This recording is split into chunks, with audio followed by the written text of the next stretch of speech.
쭉 읽자 말씀 사도행전 2장 37절에서 47절 한 절씩 교독하겠습니다. 그들이 이 말을 듣고 마음에 찔려 베드로와 다른 사도들에게 물어 이르되 형제들아 우리가 어찌할꼬 하거늘 베드로가 이르되 너희가 회개하여 각각 예수 그리스도의 이름으로 세례를 받고 죄 사함을 받으라. 그리하면 성령의 선물을 받으리니 이 약속은 너희와 너희 자녀와 모든 먼데 사람 곧 주 우리 하나님이 얼마든지 부르시는 자들에게 하신 것이라 하고 또 여러 말로 확증하며 권하여 이르되 너희가 이 패역한 세대에서 구원을 받으라 하니 그 말을 받은 사람들은 세례를 받음에 이날의 신도의 수가 3,000이나 더하더라. 그들이 사도의 가르침을 받아 서로 교제하고 떡을 떼며 오로지 기도하기를 힘쓰니라. 사람마다 두려워하는데 사도들로 말미암아 기사와 표적이 많이 나타나니 믿는 사람이 다 함께 있어 모든 물건을 서로 통용하고 또 재산과 소유를 팔아 각 사람의 필요를 따라 나눠주며 날마다 마음을 같이하여 성전에 모이기를 힘쓰고 집에서 떡을 떼며 기쁨과 순전한 마음으로 음식을 먹고 함께 읽습니다. 하나님을 찬미하며 온 백성에게 칭송을 받으니 주께서 구원받는 사람을 날마다 더하게 하시니라. 아멘.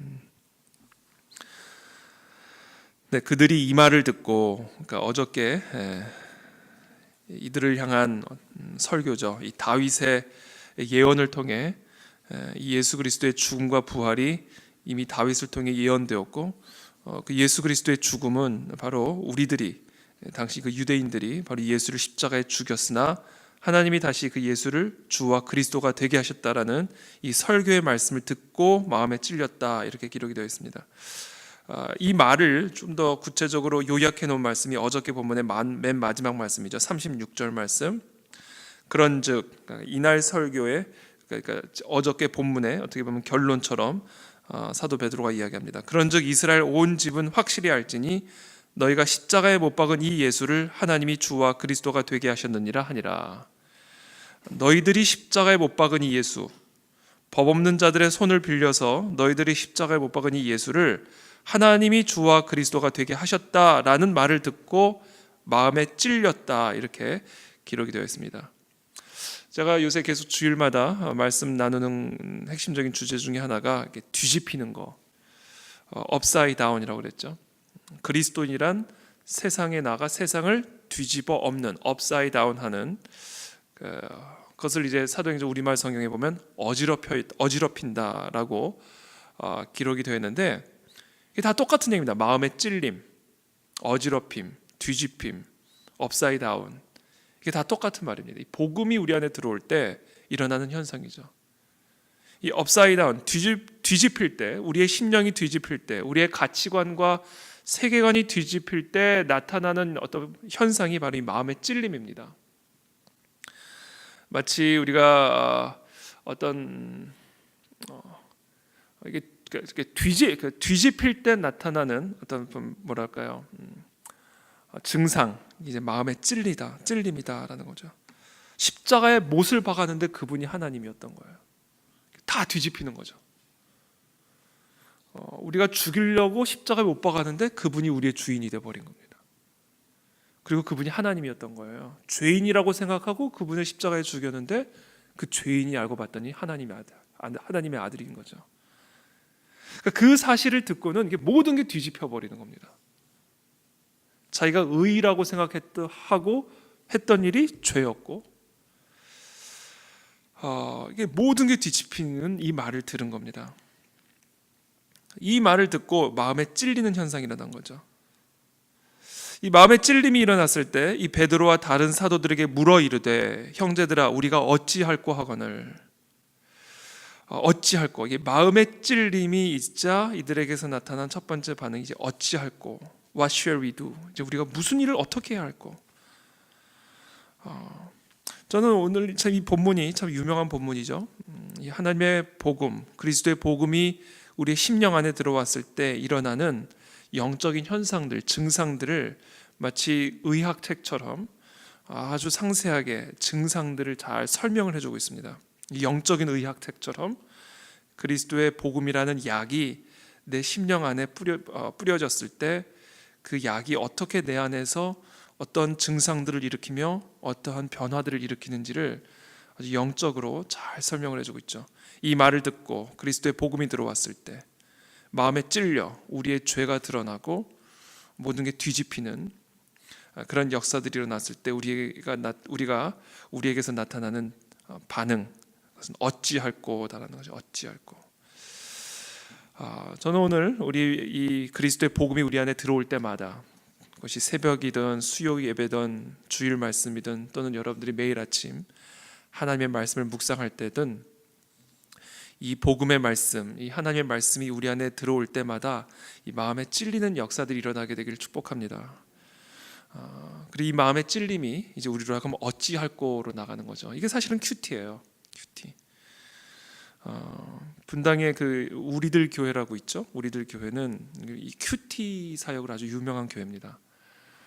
김양재 목사님이 남서울교회 집사님이었을 때 이 큐티 사역을 좀 열심히 하셨는데, 어저께 얘기를 들어보니까 이 큐티 사역으로만 그분을 따르는 제자들이 참 많았대요. 그러니까 집사로 평신도였을 때.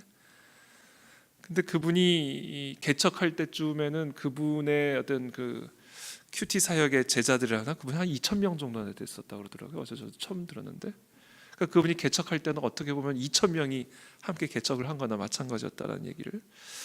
근데 이게 큐티의 능력인데, 그래서 그 교회는요, 그 큐티, 아주 큐티입니다. 처음부터 끝까지가 큐티예요. 큐티로 지금 10,000명이 넘는 교회가 된 건데, 거기서는 이제 주일 예배 때도, 전 뭐 주일 예배 가보지는 못했습니다만 이제 다녀오신 분들의 얘기를 들어보니까 주일 예배 때도 그렇게 다 간증을 한대요. 간증을. 근데 그 간증을, 그러니까 큐티 간증인데, 그냥 큐티 간증이 그냥 피상적인 게 아니라 모든 자신의 죄들을 다 낱낱이 고백하는 거죠. 뭐 의사든 교수든 뭐 아무리 사회적 지위가 높든 낮든 상관이 없이 바람핀 얘기부터 뭐 정말 수치스러운 그 모든 죄들을 다 낱낱이 그 모든 회중들 앞에서 그렇게 고백한다고 그러더라고요. 저도 거기 한번 예배 그 집회 때 제가 한번 설교를 하러 간 일이 있는데, 제가 설교하고 나왔는데 그 설교가 이제 인터넷에 올라오잖아요. 근데 그 설교에 대한 그 이야기들이 그냥 댓글로 쫙 나옵니다. 은혜 받은 이야기, 찔렸던 이야기, 자신들의 죄, 뭐 이런 것들이 쫙. 그러면서 또 제 설교에 대한 반박도 막 올라오고. 이게 완전히 그냥 다 오픈이 되어 버리는 게 아주 그 교회의 특징이더라고요. 모든 걸 다 오픈을 해요. 근데 김양재 목사님부터 이렇게 다 오픈을 하시더라고요. 물론 그 어떤 교회의 모습을 모든 교회들이 다 또 따라갈 수도 없고 필요도 없고 그렇게 할 필요도 없고, 그러나 중요한 것은 공통적인 이 성령의 역사, 이 말씀의 역사에서 나타나는 공통적인 특징은 이 찔림이 있어야 된다는 거죠. 찔림이.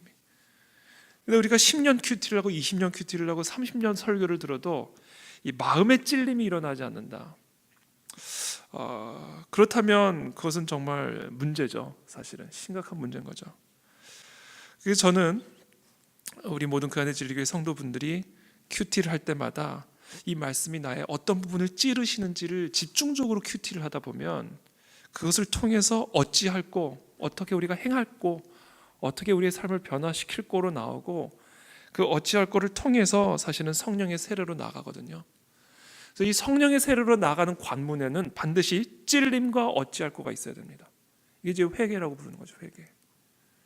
이 성령의 세례라는 그 위치, 그 선물로 나아가기 위해서는 반드시 이 하나님의 말씀을 듣고 마음에 찔려 어찌할꼬라는 이 관문과 과정을 통과하지 않으면 절대로 결단코 우리는 이 성령의 세례를 경험할 수 없다라는 겁니다.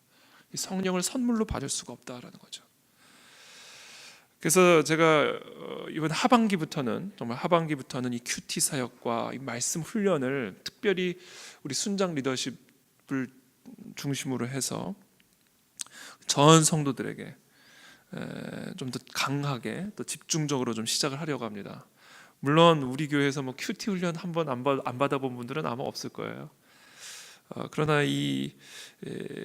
또 새롭게 하나님께서 우리 가운데 새롭게 부어주실 은혜를 기대하면서 이 말씀의 훈련, 이 말씀을 듣고 마음에 찔려서 어찌할꼬, 그래서 정말 이 성령의 세례로 나아가는 이와 같은 은혜의 역사가 일어날 때 비로소 이 공동체가 성령의 공동체가 될 수 있고, 그때 비로소 정말 그리스도의 증인이 되어질 수 있다라는 겁니다. 그래서 오늘 본문 말씀은 사실은 교회의 심장과 같은 부분, DNA와 같은 부분이라고 볼 수가 있습니다. 그래서 42절에 뭐 다른 부분들이 다 있지만, 그러나 오늘 저는 특별히 여러분들과 이 부분을 나누고 싶은 거죠. 이 말을 듣고 마음에 찔려 베드로와 다른 사도들에게 물어 이르되 형제들아 우리가 어찌할꼬 하거늘, 그때 그 말을 받은 사람들은 세례를 받음에 이날에 신도의 수가 3,000이나 더하더라. 그들이 사도의 가르침을 받아 서로 교제하고 떡을 떼며 오로지 기도하기를 힘쓰니라. 이게 아주 초대 교회의 아주 핵심적인 심장이요 DNA다. 이게 초대 교회뿐 아니라 모든 교회, 그리스도의 몸된 교회의 핵심적인 심장이요 DNA다라는 거죠. 사도의 가르침을 받아, 말씀이죠. 하나님의 말씀을 받아 서로 교제하고 떡을 떼며, 코이노니아죠. 오로지 기도하기를 힘쓰니라. 기도죠. 말씀, 사랑, 기도.